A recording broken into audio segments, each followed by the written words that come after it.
Hi guys, thanks for coming back to the channel, thanks for coming back to another video. Hopefully this one will really help you out. So we're fixing a code which is C1185, I'm just reading off my notes here, C1185, and that's when you scan the car and you get that error code. The description is A7/7B1 brake assist system, BAS, diaphragm travel sensor, electrical fault. So there's a unit which sits on top of the brake booster basically, I think. And it's like a travel sensor, it's a diaphragm, so basically what its function is when you press the brakes it determines the speed and the velocity of which you've pressed the brakes at. So if you're pressing them really hard, it knows that maybe you need to stop quick, and that sensor does that and tells the car, right, put extra braking force on. So that sensor can go faulty. However, I found when I was googling the codes, and as you do, you get a million different answers. I found a really helpful guy on a piston heads forum from 2011 called MBTech01.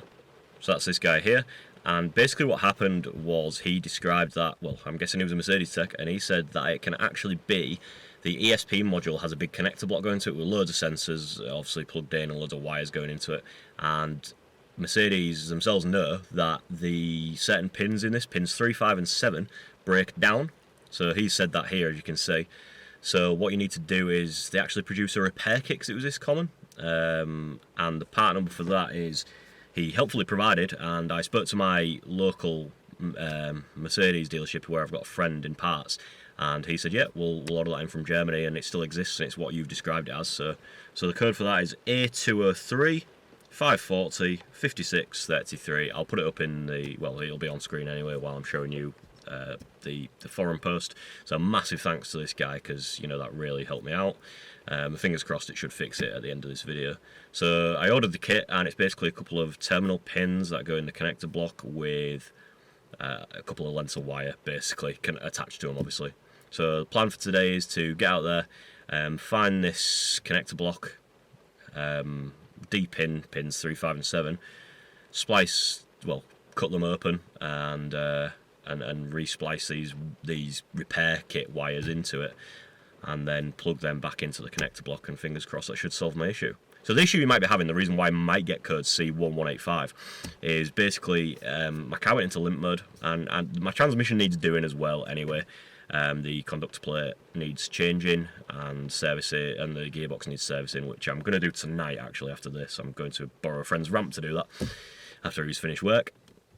But so it could be that potentially, but when I actually scanned the car I only found that code. But what had happened is the car had gone into limp mode, so it wouldn't kick down. They're all well, nearly all of them are automatic, and it wouldn't kick down when I was pressing the accelerator, and it wouldn't barely do anything. It was almost like it didn't have a turbo. It was like a naturally aspirated diesel. It was just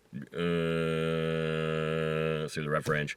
I could manually change gears as well, so I knew the gearbox itself wasn't at fault, because when I've had the gearbox issues before, it doesn't let you change gears at all. It don't let you do anything within the gearbox. So it was really strange. The car sounded really loud as well. Basically how I had it explained to me as well is that when there's an issue with either those wiring issues or the travel sensor, what happens is the car goes into limp mode. The reason, the logic or the reasoning behind that is, if you're not absolutely nailing it everywhere because your car's going really slow, then in theory you shouldn't, if there is an issue with the brake system, you're not going as fast as you should be, so you don't have to do as much work, if that makes sense. Anyway, so yeah, so a diaphragm travel sensor is £100 from Mercedes. You can't seem to get it anywhere else. £100 from Mercedes, and this wiring repair kit is about £22. So I figured I might as well do it, even if it doesn't solve the issue. It's preventative maintenance anyway. It's done then, so I know I've got new wires in there. They've got another 100,000 miles in them or whatever. And if worst comes to worst, then I've only spent 120 quid by the time I've fixed it with a new diaphragm travel sensor. So I'm going to take you, I'm going to be in the garage, so lighting won't be amazing, so I do apologise about that, but I'll do what I can with pictures and descriptions, and yeah, I'll try and help you through this as well. I'll take you along with me. It's the first time I've done this, so you'll be learning with me, learning as I go, so let's get on to it. Okay, so the offending connector is down here. If you open the engine bay and you go to the right hand side, this is the connector. It's attached to, on here, the ESP module. You'll see, it'll say there'll be a big sort of housing coming off the back of it, and it'll say ESP on the back. It's got all the brake lines sort of routed into it. There's an electrical control on the front.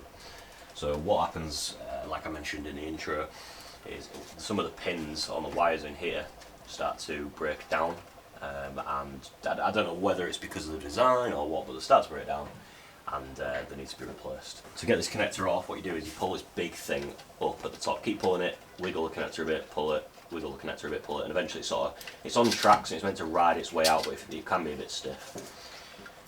Next one I'm going to have to do is take off some of this loom tape, some of the insulation tape, so that I can get a bit of freedom and get to the wires. Once I've done that, I'll take off the cover off this so I can see the pins, and then I'll locate the pins I need, and then we'll get to work on those. What I'm going to do is I'm going to take care when I'm doing this so I don't slice any of the actual lines, because obviously that would be bad, and it makes more work for myself. So I'm just going to try and, loom tape is notoriously sticky, but I found an end here, so I'm just going to see if I can unwind it, and that seems to be working. There's two connectors, one here and one there, that actually go into this, so I can't see where they actually go to, so it's probably not practical for me to unclip them and bring the unit out. I imagine they're quite a main wiring harness. So this was, touch wood, so far easier than I thought. Just undo these cable ties on here, and then there's a clip on here.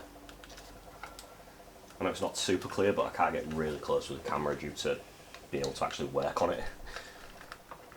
There's a clip on here, take that off, and the whole connector block swings open like that once you've undone this clip at the top. It kind of just presses down.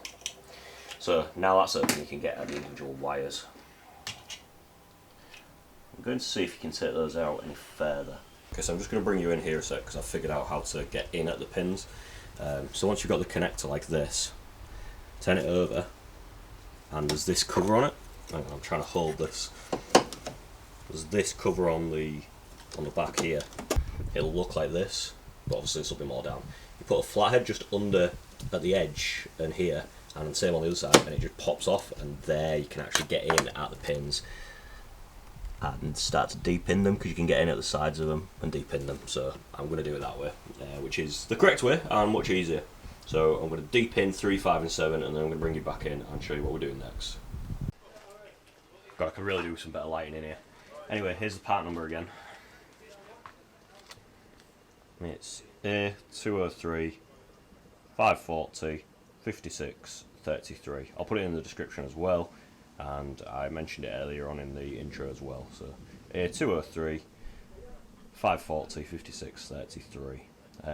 The 203 refers to the W203 platform, but it's just some connectors and some new pins and a bit of length of wire. So it's kind of not really essential that you get the specific one to that. That 203 ain't gonna make a difference if you've got this issue. So just get that. Use that code.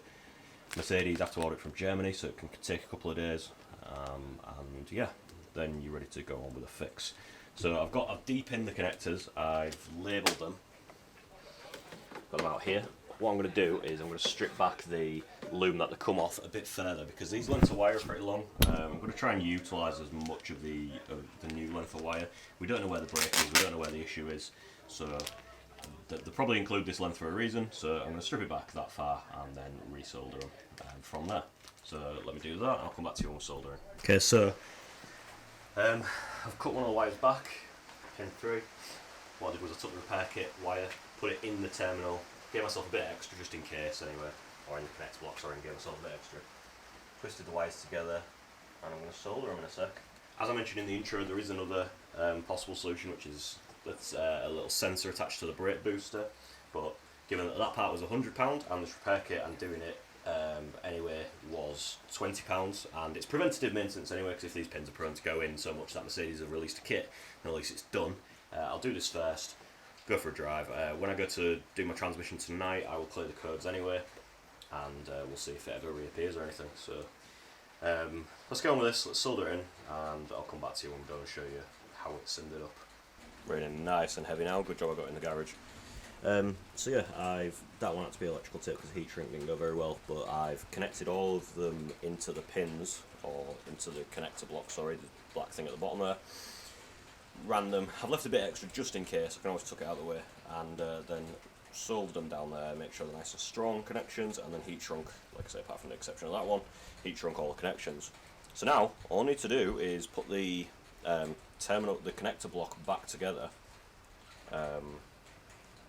re-lume tape this, and in theory it should be fine. So I'm just going to do that and show you the finished product and see if we've got any immediate effects, and by that I mean no negative effects, because the issue is intermittent, so I can't really tell straight away if it's gonna fix it. But if it doesn't go into limp mode straight away, or it doesn't flash up with a massive transmission error or ABS error or something like that, then I think we've done alright. So in theory we shouldn't, but you never know with these things. So let's get this back together, I'll show you the finished product and then I'll reconnect it. Okay, so I have re-lume taped it, I've put the connector block back together. I have also copied how the previous cable ties work, because it seemed to be holding it secure. So I've put one through the top of the thing that keeps the connector block shut, and then one going around it which also interlocks through that, so it should keep it all nice and tight and secure. So now all I'm going to do is plug it back in. Again, you kind of just put a bit of pressure on pushing it in while you also close down this bit, like pushing it in, and it'll ride itself in on the tracks. So let's go do that. Okay, turn it on.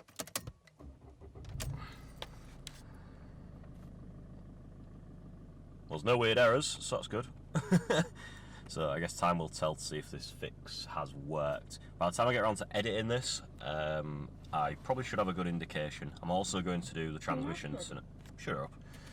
I'm also going to do the transmission tonight, like I mentioned in the intro. So, you know, that can have an effect on juddering and limp mode and whatnot as well. But the code that I was getting, I didn't get any transmission codes, I got codes that seemed to point to this. So again, that part number for the repair kit is A203-540-5633. It's on screen for you there. And I'll throw up the wiring diagram and how the connector block comes apart again. I'll throw that up as a separate image now.